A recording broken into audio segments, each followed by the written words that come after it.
Hello, everyone. This is the 191st episode of the Soccer Nostalgia Talk Podcast. As always, this is Sean from Los Angeles and the Soccer Nostalgia blog.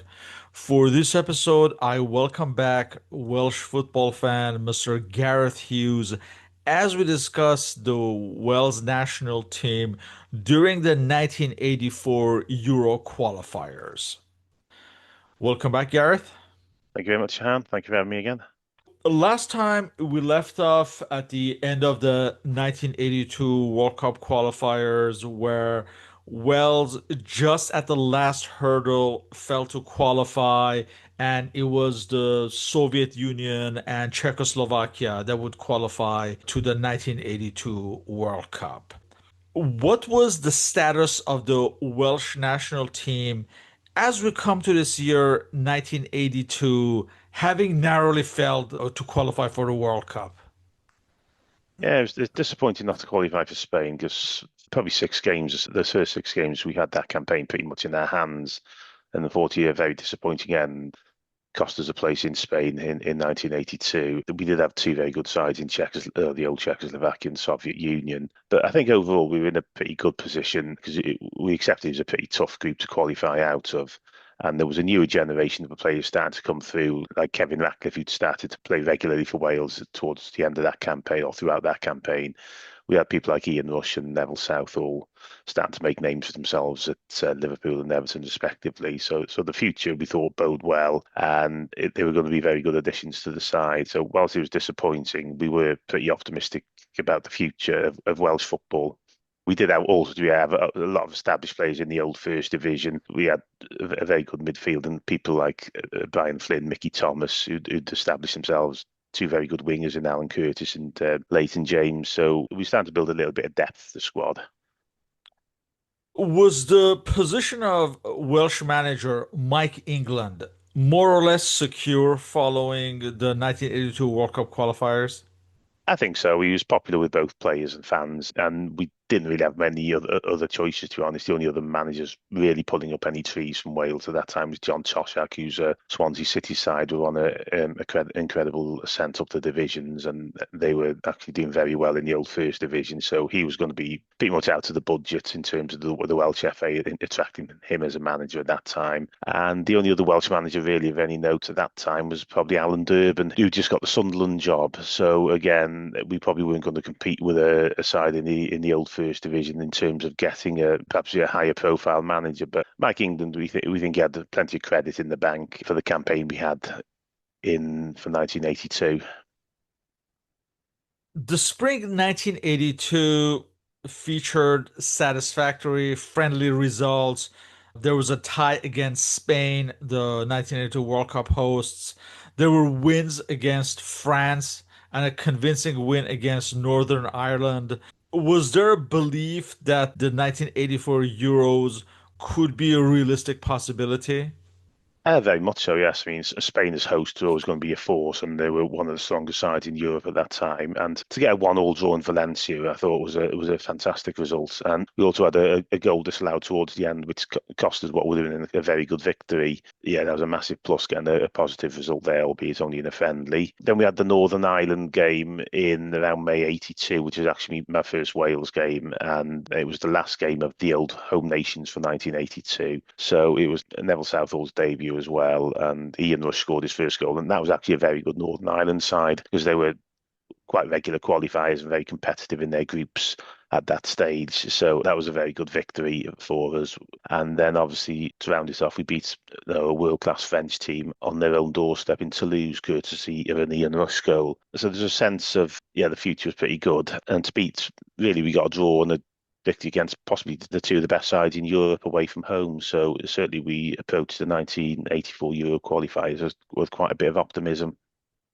In the spring of 1982, there was also the home loss against England, where Carl Harris played for the last time for Wales, though Nigel Stevenson would make his debut, and also another loss against Scotland in the home championship a month later.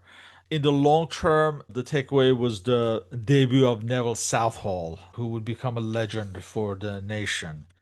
And others also like, I think, William Byron Stevenson and Ian Walsh were also being phased out at this stage from the Yeah, national.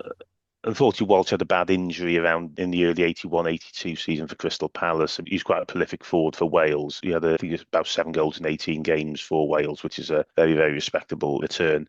Unfortunately, Rush was quite a substantially better forward. Once Rushy was ready, he was not really going to be replaced. You mentioned some of the names before, but as we come to the season 1982-83, which is the beginning of the Euro qualifiers, what was the general backbone of the team at this point? It was built probably around the Swansea side that was doing well in the old First Division. So we had Robbie James, Leighton James, Alan Curtis. And also we had the likes of Leighton Phillips. Di Davis again was another one slowly being phased out.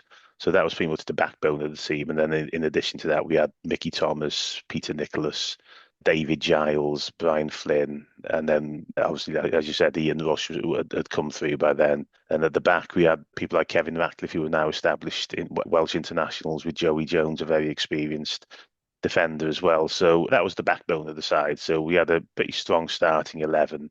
And we were starting to get one or two players to cover in other areas as well. So we were building quite a bit of depth to the side. So we certainly went into the Euro 84 qualifiers with quite a bit of optimism, I think. For these 1984 Euro qualifiers, Wales were in a relatively balanced group along with Yugoslavia, Bulgaria, and Norway. How was their chances viewed? Pretty strong. It was always going to be difficult with only one team qualifying at that stage. Norway, like a lot of the Nordic countries at that time, were part-time players, but they did have a few players who played a good standard of football in Europe, like Halvor Torresson was probably their main star player at that time. They had a player called Tom Lund, who again caused England no end of problems the year before. So we knew they were going to be a very, very difficult side. And Bulgaria were a bit of an unknown quantity at that time. They finished third in qualifying for the Spain World Cup behind West Germany and Austria, albeit probably a distant third. So they were a little bit of an unknown quantity, but we knew a country like Bulgaria is always a difficult place to go and get a positive result. So we knew it'd be a very difficult game. So we probably considered Yugoslavia as our toughest opponents. They were fairly regular qualifiers and they always produced some exceptional players, but probably always flattered and deceived when they got through to tournaments. We probably believed it was between us and Yugoslavia for the top spot. And of course, the battles with Yugoslavia for the 1976 Euros were, I'm sure, within recent memory for many people. I remember both games very well, yes. The Euro qualifiers started on September 22nd at Swansea against Norway. In this match, Kenny Jackett of Watford would make his international debut, though others like Chris Marustic and Nigel Stevenson would end their international careers with only a handful of caps for each. This match, Wales would win 1-0. In the 31st minute, there was a corner kick from the right side that was mishandled by the Norwegian goalkeeper Per Egil Nygaard, who deflected it into his Yeah. own net. First match, first win for Wales.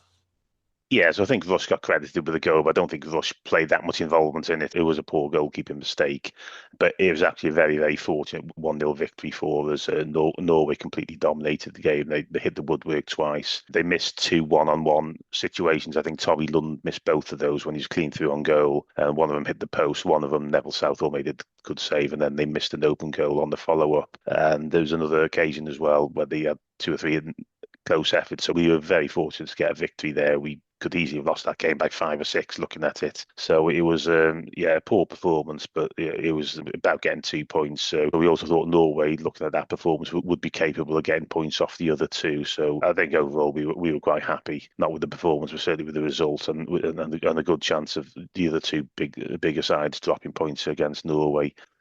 For the record, Wales's lineup was Neville Southall of Everton in goal, Chris Marustic of Swansea, Joey Jones, Wrexham, international debutant Kenny Jackett of Watford, Nigel Stevenson of Swansea in his final cap, Paul Price of Tottenham, Alan Curtis of Swansea. He'd be replaced by Jeremy Charles of Swansea in the 62nd minute, Brian Flynn of Leeds, Ian Rush of Liverpool, Mickey Thomas of Stoke City, and Robbie James of Swansea.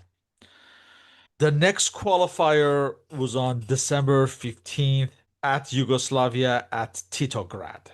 For this match, we have the following lineup for Wales. Di Davies of Swansea City playing in his final cap for Wales, his 52nd cap. His first cap had been 1975. Joey Jones, who at this point had joined Chelsea. Kevin Ratcliffe of Everton. Peter Nicholas of Arsenal. He'd be replaced by international debutant Nigel Vaughan of Newport County in the 77th minute. Paul Price, Jacket, Robbie James, Brian Flynn, who had joined Burnley at this point, Ian Rush, Mickey Thomas. He'd be replaced by Jeremy Charles in the 57th minute, and John Mahoney of Swansea City. Well, this was a very interesting match, seesaw battle. Wales actually took the lead through Brian Flynn in the fifth minute after the Yugoslavian goalkeeper Svilar had parried an attempt and Flynn knocked in the loose ball. But then Yugoslavia took a 3-1 lead. And the first two were corners from the left side, and the third one was a cross from the right side that was knocked in by Kranjčar. So in the 36th minute, Yugoslavia has a 3-1 lead.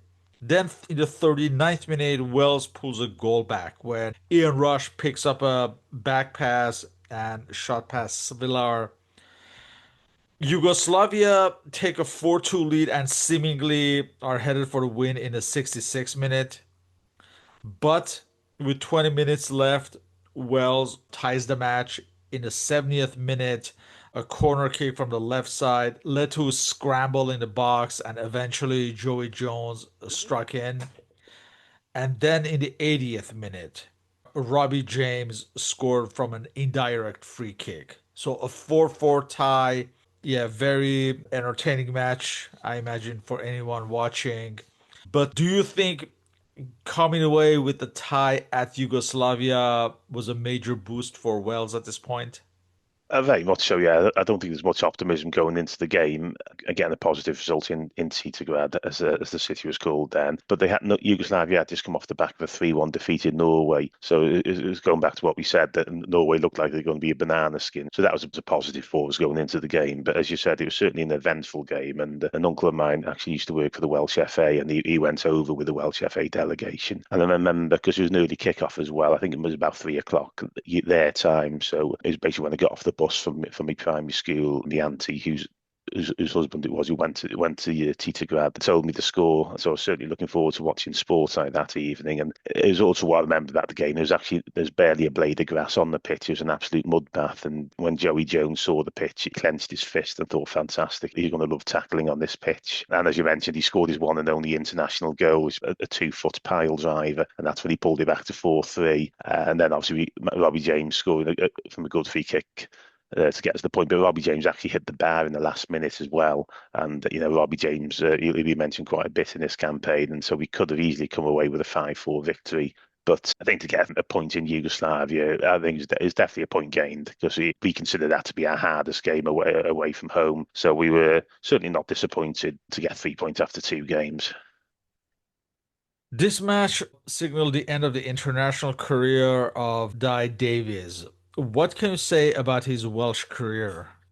That was probably a little bit before me time, to be honest, but I did seem to play quite a bit of club football for Wrexham when they were in the old second division. He was second choice keeper at Everton in the 70s, but he was a regular in the Swansea City side for a number of seasons under John Toshak when they were sort of starting to pull up a few trees. And again, he wound down his career at Wrexham and Bangor City when they were challenging for the Welsh Cup, and also in the early rounds in Europe the following seasons. So he certainly had legendary status. He was certainly a character and a good keeper, and a great servant to Welsh football. But Neville Southall's his replacement Pete we all knew he was going to be the future great keeper. So it was only really a matter of time before he replaced Di Davies in the goal. After this, when you come to the year 1983, in the beginning of the year, in February, there's a home championship match against England that Wales lose 2-1. In this match, It's significant for Wales because the likes of Leighton James and John Mahoney played their last matches for Wales, as did George Berry, who I was surprised only gained 5 caps in like 5, 6 years. As far as Leighton James, what was his impact with the national team in this era? And also John Mahoney himself, his career spanned from the 1960s into the early 80s. So significant losses for Wales at this point. Yeah, very much so. John Mahoney was a very, very underrated midfielder. He played for a very good Stoke side in the old First Division, who were a regular top six side in the early mid 70s, and they'd won the League Cup final themselves, which was a fantastic achievement. And then he went on to Swansea City and helped them not only get promoted but establish themselves in the old First Division. So John was a fantastic, very, very good midfielder. And Leighton James, likewise, an exceptional winger, very, very exciting player on his day, two-footed, but more often than not played on the left wing, but was very right-footed. And probably ironic, Leighton's last game was at Wembley when he scored in '83, when 6 years earlier he scored the winning goal from the penalty spot against England at Wembley in the home nations, and that was so far proved to be our only victory against England at Wembley. So it's probably a fitting place for him to bow out on his international career. But yeah, two fantastic servants to Welsh football and two players who are going to be very, very hard to replace. As we come to the spring of 1983, Ian Rush has earned a different status as he's a regular with Liverpool and consistent goal scorer, and they are running away with the English league title. What can you say about him at this stage of his career? Well, he's already, in my opinion, the best forward in the old First Division, and he's now cemented in an exceptional Liverpool side that pretty much dominated Europe for about 7 or 8 year period from the mid 70s to the mid 80s.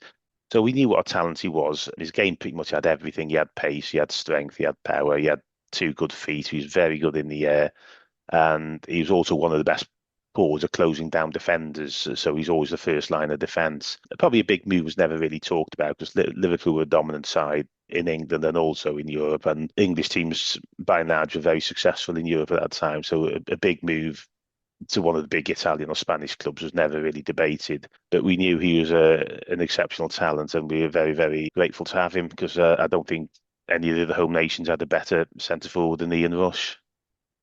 The next qualifier is against Bulgaria on April 27th at Wrexham.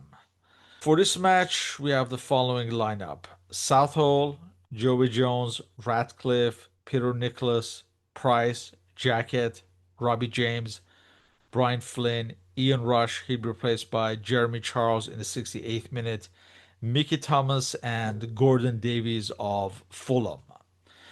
So this match, Wales wins 1-0. In the 79th minute, a corner kick from the left side was headed back by Jones and then headed out by the Bulgarian defense. And then Mickey Thomas kicked back into the box. Robbie James shot the attempt, but the Bulgarian goalkeeper Velinov parried it. And then finally, Jeremy Charles scored from the rebound. And again, Wales came away with an important win and are in a good position in the group at this point. Yeah, again, it's a match I went to after school. It was a very important match because realistically, if you could beat Bulgaria, that would pretty much put them out of the equation and would probably realistically leave us in Yugoslavia to battle for the top place. We were probably the better side in the game, but as you said, it was a very scruffy goal. There was a punch from the keeper and a number of ricochets.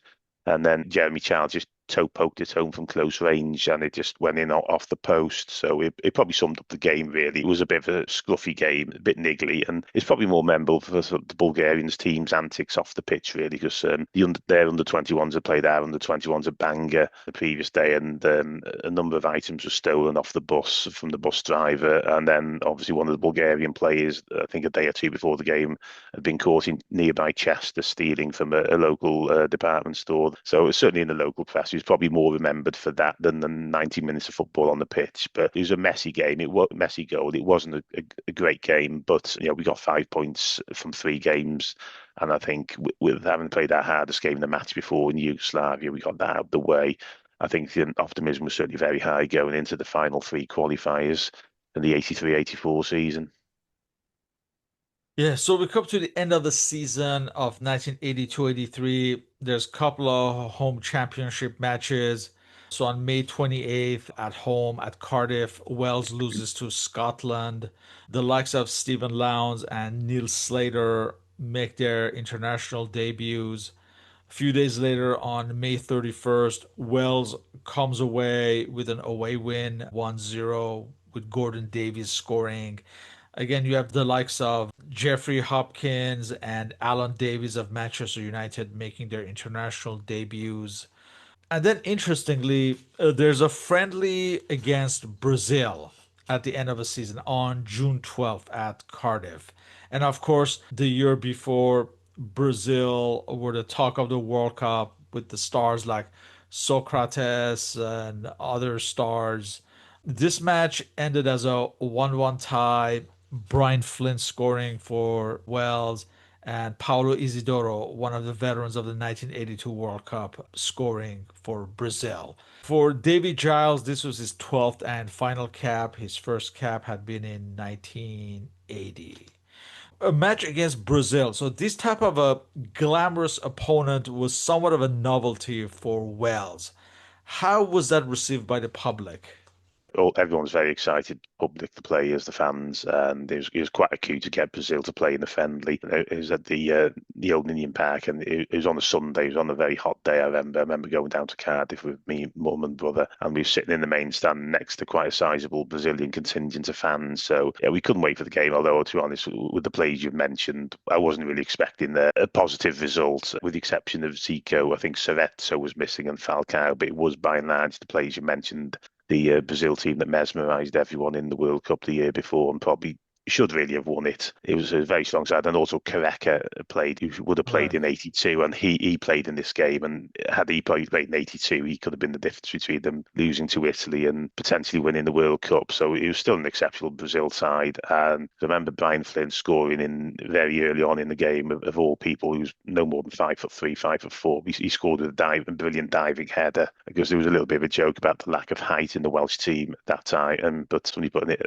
I think it might have been Alan Davies, but a great cross in for Flynn to score from close range. And I remember Neville Southall having to be at his very best. He made a brilliant save for Meder with one of his trademark 30-yard free kicks in the first couple of minutes as well. And we were matching Brazil pretty much throughout the game. It was quite an end-to-end game. And then, unfortunately, there was an incident that led to Brazil's equaliser when there's a Wales player was down. Yeah, Uh, Jeremy Charles, he was yeah, on the ground injured. Yeah. he was, yeah. And the Welsh players kind of stopped, as it looked like the Brazilian players had stopped as well to put the ball out. But unfortunately, the Welsh players stopped. Brazil then carried on and they scored from it. So there was quite a bit of fury on both on the pitch and from the stands, and because it was a very fortunate equaliser. And yeah, I don't think the referee covered himself in glory there. But then Brazil had the goal disallowed later on, so I don't know if that had anything to do with the referee's poor decision earlier. It looked like a decent goal from where I was, but it may have been for something else he may have blown up for. But yeah, I went away very excited. I've seen probably the biggest name in world football on the international scene, and we put in a very good performance. And we had a number of players missing as well.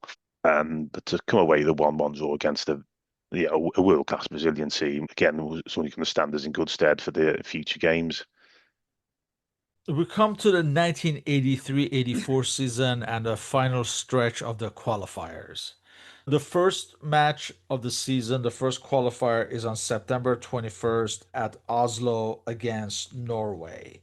And for Wales, we have the following squad: Southall, Jeffrey Hopkins of Fulham, Joey Jones, Ratcliffe, Price, Peter Nicholas, Brian Flynn, Nigel Vaughan, Ian Rush, Kenny Jackett, and Robbie James. So the match ended as a scoreless tie, which I imagine at that point would have looked as a positive result. Yeah, a little bit mixed. I think Norway were just starting to, although they put in some very good performances, they were really the team you needed to beat if you're serious about qualifying. I think a 0-0 draw, it wasn't the best result, but it wasn't the worst either, because Norway had proved to be quite a handful in that group, and you could see they were starting to emerge as a quite a useful European side. And unfortunately, Robbie James once again he'll get quite a few mentions in this blog, but he hit the post in the last minute when Eric Torstvedt made a very good save and tipped it onto the post. But it was a game of very few chances from memory, and it was not much was seen on the game. There was a small amount. It wasn't on live on TV, and there was just a small amount of highlights on Grandstand on a sports night later on that evening, and a little bit on Grandstand the following Saturday. So we had to make do with listening to it on the radio, and it probably wasn't the most exciting games, but again, 6 points from 4 games, and two still in our hands. I think that's all you can ask for.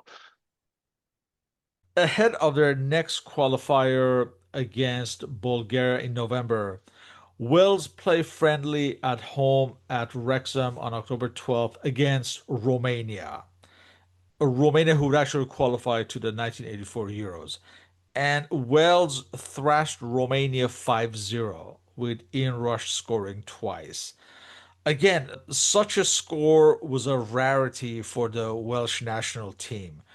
Was there newfound confidence in the team, or do you think they caught Romania on a bad day?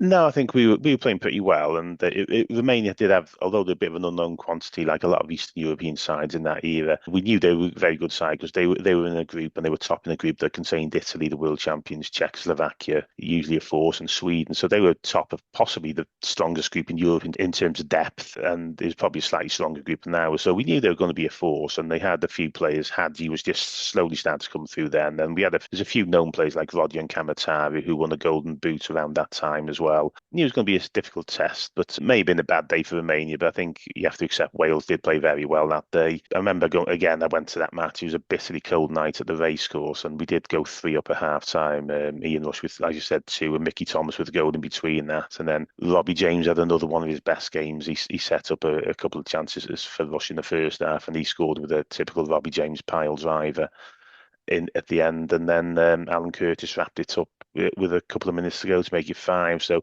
yeah, 5-0 victory, certainly for Wales, even against the sort of the smaller countries, wasn't really heard of at that time. But to do it against a side who were more than likely to qualify for the next Euros was quite a boost. And again, it gave us plenty to look forward to against other Balkan sides who are going to play over the next couple of months. But yeah, don't think Romania did turn up really. Didn't look like they fancied it, but there's credit to Wales. Perhaps we stopped them from showing how good they could be.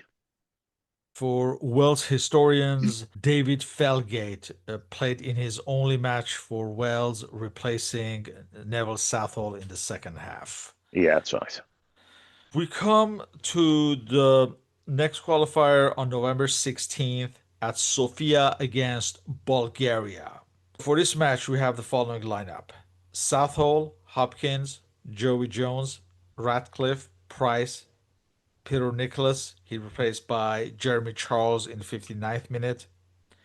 Brian Flynn, Nigel Vaughan, Ian Rush, Mickey Thomas, and Robbie James of Stoke City. Reminiscent of the 1982 World Cup qualifiers, it was in this final stretch again that Wales would fail to qualify. And it was really this match that they lost 1-0 with Rusy Gochev scoring in the 54th minute. They were still in it, but their destiny was kind of out of their hands at this point. Yeah, that was a big blow, and as you said, that was probably the game that was more costly than the next game. It was on a snowbound pitch on a pretty cold night in Sofia, and again, it was a game we had to win really, or at least get a point to qualify from. And I remember the game fairly well. I remember Ian Rush forced a good save out of the Bulgarian keeper Mikhailov, and then Robbie James, unfortunately, on the follow-up managed to miss an open goal. We did create a number of chances. Both Rush and James would force other good saves from Mikhailov, and then there was an incident early in the second half. We somehow missed 2 efforts in the same phase of play right on the goal line. Mickey Thomas and Paul Price, one hit the post, and then on the follow-ups, one of them managed to put the ball over from no distance at all. But I think the biggest blow in that game was actually a yellow card for Peter Nicholas, because that was his second yellow card of the campaign. and that meant he missed the Yugoslavia game. So that was a big blow for us. And then it was actually from that resulting free kick, Bulgaria scored their goal. There seemed to be a number of ricochets in and around the box. And then, as you said, Gotchev, who just come on as a second half substitute at that time, he just took it under Neville Southall. And then, unfortunately, after that, we didn't really play that well, and we didn't really look like scoring or create anything of any note. And knowing Yugoslavia had 2 games to play, yeah, we could feel it starting to slip again. And a jinx against the old Soviet bloc countries, it was starting to rear its head. So we knew what a massive game we had coming up against Yugoslavia in December in Cardiff. So this match on December 14th at Cardiff against Yugoslavia, we have the following lineup. Southall, Hopkins, Joey Jones, Ratcliffe, Paul Price, Jacket, Flynn. He'd replaced by Jeremy Charles, who had joined Queen's Park Rangers at this point in the 82nd minute. Nigel Vaughan, Ian Rush, Mickey Thomas, and Robbie James. This match, Wales takes the lead in the second half in the 54th minute. So a long cross from the Welsh side reached Robbie James all alone, and he went solo, went around the Yugoslavian goalkeeper to give Wales the lead. But with less than 10 minutes remaining in the 81st minute, Safet Susic controlled the clearance and placed the ball on the path of Mehmet Bazdarovic, who scored from a long range shot. And the match ended as a 1-1 tie. Against such a solid opponent, a 1-1 tie was a credible result. But again, the previous loss against Bulgaria negated any such feeling from this, I would say, reasonable result against a good team. Again, we mentioned earlier after the Bulgaria match, their destiny was out of their hands, and it was even more after this. And as you said earlier, Yugoslavia would qualify in dramatic fashion. I guess it was like a week later, I think, I against think, yeah, there's Bulgaria. very, Yeah. very few days It's of like a that. So last minute winner. It was a very exciting match, but it was a last minute winner for Yugoslavia, and they qualified.